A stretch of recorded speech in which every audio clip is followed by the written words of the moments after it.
Danes boste spoznali dopustni odvisnik. Predvidevam, da vam njegovo ime o njem ne pove kaj veliko.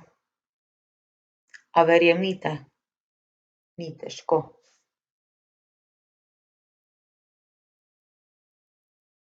Tokrat sem vam kot primer navedla dve povedi. Če ju dobro pogledate, vidite, da sta povedi skoraj enaki.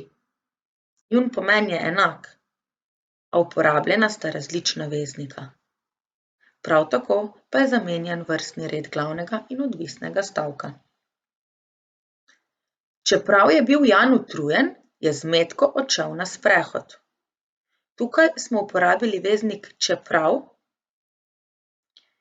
in odvisni stavek je, čeprav je bil Jan utrujen. V njem se vprašamo, kljub čemu je odšel Zmetko na sprehod. Druga poved. Jan je z Zmetko odšel na sprehod, kljub temu, da je bil utrujen, ravno tako izraža isto kot prva poved, a uporabljen je veznik kljub temu, da. In ponovno se vprašamo, kljub čemu je odšel, kljub temu, da je bil utrujen.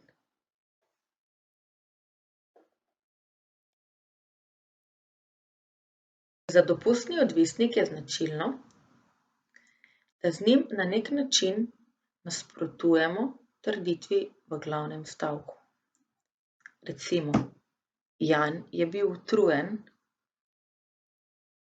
a kljub temu je Zmetko odšel na sprehod. Torej, izrazili smo neko nasprotje. Na eni strani smo utrujeni, na drugi strani pa vseeno gremo na sprehod. Vprašalnica za dopustni odvisnik je kljub čemu plus povedek glavnega stavka. Veznikov pa je več. Najbolj pogost je čeprav, sledi mu kljub temu, da. Včasih pa uporabimo tudi četudi in pa čeravno, a ta dva nista tako zelo pogosta.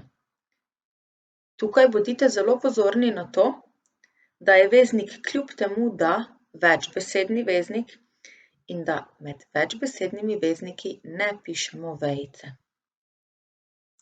Vejica pa vedno stoji med glavnim in odvisnim stavkom.